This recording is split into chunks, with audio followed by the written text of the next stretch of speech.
Hello दोस्तों, रोशनी education point में आप सभी का स्वागत है। आज हम शिक्षण में भाषा शिक्षण में देखेंगे पठन कौशल। तो पठन कौशल क्या होता है? तो पठन एक बहुआयामी जटिल प्रक्रिया है जिसमें लिपि, प्रतीकों की पहचान तथा उनके उच्चारण की कुशलता के साथ साथ पठित सामग्री का अर्थ ग्रहण, पूर्ण आशय समझ लेने की योग्यता का समावेश होता है।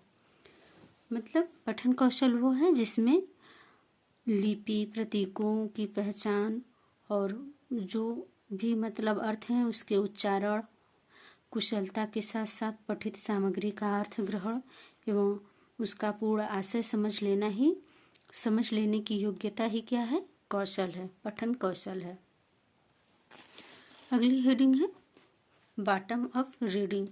देखते हैं बॉटम अप रीडिंग क्या कहलाता है। तो अब पाठक किसी पाठ को पढ़ते हैं तो आमतौर पर शुरू से आरंभ कर अंत तक जाते हैं, लेकिन कभी कभी एक दो पन्ने पढ़ लेने के बाद अगर संदर्भ स्पष्ट न हो तो वे बीच से या कहीं आगे से पढ़ने लगते हैं और जब संदर्भ समझ में आने लगता है तो वे पाठ को पुनः पढ़ना आरंभ कर देते हैं। मतलब जब हम कोई भी पाठ पढ़ते हैं और हमको पूरा पाठ शुरू से अंत तक पढ़ ले जाते हैं, लेकिन अगर वो समझ में नहीं आता है तो हमें लगता है कि हमें यहाँ से समझ नहीं आया तो हम वहीं से मतलब बीच से पढ़ना शुरू कर देते हैं। उसे ही बॉटम अप रीडिंग कहते हैं। अगली हेडिंग है टॉप डाउन रीडिंग। तो टॉप डाउन रीडिंग क्या कहलाती है? तो पाठक अपने पूर्व ज्ञान के आधार पर पाठ को सतत रूप से पढ़ते जाते हैं और उसके संदर्भ का निर्माण अपने पूर्व ज्ञान के आधार पर कर सकते हैं। मतलब इसमें जो शिक्षक है उसके पूर्व ज्ञान के आधार पर मतलब किसी अर्थ उसके संदर्भ का निर्माण करने की बात कही जा रही है। अगली हेडिंग देखते हैं पठन के प्रकार। तो पठन कितने प्रकार के होते हैं? तो स्वर पठन और मौन पठन। स्वर पठन, मौन पठन। तो पहले मौन पठन देखते हैं। स्वर पठन का मतलब होता है बोल बोल कर पढ़ना, स्वर पठन कहलाता है। और मौन पठन बिना बोले पढ़ना। स्वर पठन को दो भागों में बांटा गया है, गहन या गंभीर पठन और गहन या गंभीर पठन और विस्तृत, द्रुत या त्वरित पठन। गहन या गंभीर पठन में गंभीर सूक्ति का अर्थ समझकर पढ़ना गहन पठन कहलाता, मौन पठन या गहन पठन कहलाता है। यह चिंतन प्रधान होता है। और इसके बाद देखते हैं विस्तृत, द्रुत या त्वरित। तो ये इसमें किसी भी चीज को विस्तृत पढ़ना, व्याख्या करके पढ़ना, जैसे गद्यांश और पद्यांश। अगली हेडिंग है लेखन कौशल। लेखन के उद्देश्य निम्नवत है। विद्यार्थी स्पष्ट सुलेख लिख सकते हैं। अगला है इसका उद्देश्य में विद्यार्थी शब्दों को शुद्ध वर्तनी लिख सकते हैं, मतलब शब्दों की शुद्ध वर्तनी लिख सकते हैं। विद्यार्थी विराम चिन्हों का यथोचित प्रयोग कर सकते हैं। विद्यार्थी व्याकरण समस्त शुद्ध भाषा का प्रयोग कर सकते हैं। मतलब लेखन कौशल के अंतर्गत बालक बार बार लिख कर अपने स्पष्ट सुलेख लिख सकता है, अपने मतलब शब्दों की शुद्ध वर्तनी लिखना सीख सकता है, विराम चिन्हों का यथोचित प्रयोग करना सीख सकता है, व्याकरण और शुद्ध भाषा का प्रयोग करना सीख सकता है। अगली हेडिंग है लेखन के प्रकार। तो लेखन दो प्रकार के होते हैं, अनौपचारिक और औपचारिक लेखन।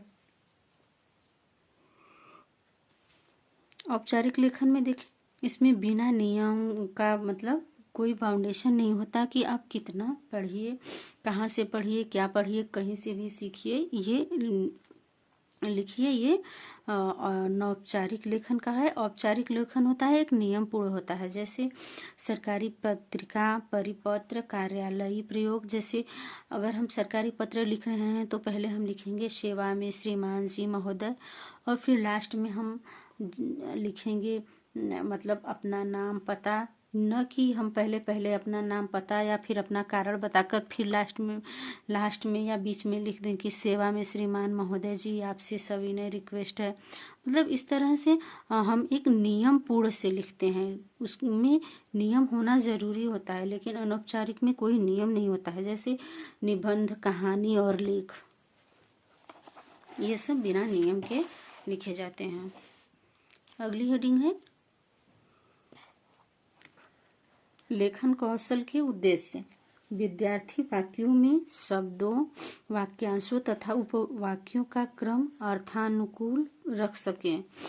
विद्यार्थी लिखित अभिव्यक्ति के विभिन्न रूपों के माध्यम से अभिव्यक्त कर सकता है। मतलब लेखन कौशल का उद्देश्य जैसे विद्यार्थी अपनी अभिव्यक्ति को लिखने के माध्यम से मतलब उसको अभिव्यक्त कर सकता है। अगली हेडिंग है भाषाई कौशल का महत्व। तो देखते हैं भाषाई कौशल का महत्व क्या है। तो बालक अपने विचारों एवं अनुभूतियों को अभिव्यक्त कर सकता है। बालक दूसरों तक अपने भावों को आसानी से पहुंचा सकता है। भाषाई कौशल में दक्ष होने पर वह अपने ज्ञान एवं अनुभूतियों को स्थायित्व प्रदान कर सकता है। अगला है मौखिक अभिव्यक्ति द्वारा अल्प समय में सारगर्भित विचारों को संप्रेषित कर सकता है। मतलब छोटे से ही समय में बड़ी बड़ी बातें मतलब लेखन कौशल के माध्यम से वो लिख सकता है। समाज में बेहतर समायोजन स्थापित कर सकता है। समाज में बेहतर समाज का समायोजन स्थापित करने के लिए भी लेखन कौशल या भाषाई कौशल का महत्व होता है, उपयोग होता है। अगली हेडिंग है पाठ्यक्रम के प्रकार। तो देखते हैं पाठ्यक्रम के कितने प्रकार हो सकते हैं। तो विषय केंद्रित पाठ्यक्रम, मतलब जो हमारा पाठ है वो हिंदी विषय, अगर हम हिंदी पढ़ रहे हैं तो हिंदी विषय से ही पे ही केंद्रित होना चाहिए, न कि किसी और विषय पे। परंपरागत पाठ्यक्रम, बाल केंद्रित पाठ्यक्रम, क्रिया केंद्रित पाठ्यक्रम, अनुभव केंद्रित पाठ्यक्रम। अगला है जीवन की अस्थायी स्थितियों पर आधारित पाठ्यक्रम। अगला है सुसंबद्ध पाठ्यक्रम। अगला है आवश्यकता विकास पाठ्यक्रम, मिश्रित पाठ्यक्रम, व्यवसाय केंद्रित पाठ्यक्रम, शिल्पकला केंद्रित पाठ्यक्रम। फिर अगला पाठ्यक्रम के प्रकार में है समन्वित सामान्य पाठ्यक्रम। नेक्स्ट अगला है एकीकृत पाठ्यक्रम। इसके बाद कुछ और भी है इधर। हाँ, पूर्णतया मुक्त पाठ्यक्रम, मतलब इसका मतलब है कि कोई भी पाठ्यक्रम पूर्णतः मुक्त होना चाहिए कि मतलब कहीं से भी हम पढ़ा सकें। जैसे ये नहीं है कि शिक्षक कक्ष में आए तो सिर्फ 2 लाइन या 4 लाइन ही पढ़ाना नियमबद्ध है, सिर्फ इतना ही पढ़ाना है, ऐसा नहीं है। वो जब तक पढ़ाए, जब तक बच्चों को समझ में आए, उसकी इच्छा हो, जब तक बच्चा पढ़ना चाहे तब तक वो पढ़ा सके। मतलब पूर्णतः मुक्त पाठ्यक्रम होना चाहिए। समस्या आधारित पाठ्यक्रम होना चाहिए। जो पाठ्यक्रम है उसमें कुछ न कुछ मतलब समस्या पर आधारित होना चाहिए, ताकि पढ़ने से लिखने के बाद बच्चा उस समस्या को हल करने की कोशिश करे, करके सीखने की कोशिश करे। तो समस्या आधारित पाठ्यक्रम होना चाहिए। दोस्तों आज का सेशन बस इतना ही। आज यहीं पे क्लास को समाप्त करते हैं। अगर आपको हमारी वीडियो अच्छी लगे तो प्लीज़ लाइक कर दिया करिए और कमेंट बॉक्स में एक प्यारा सा कमेंट कर दिया करिए।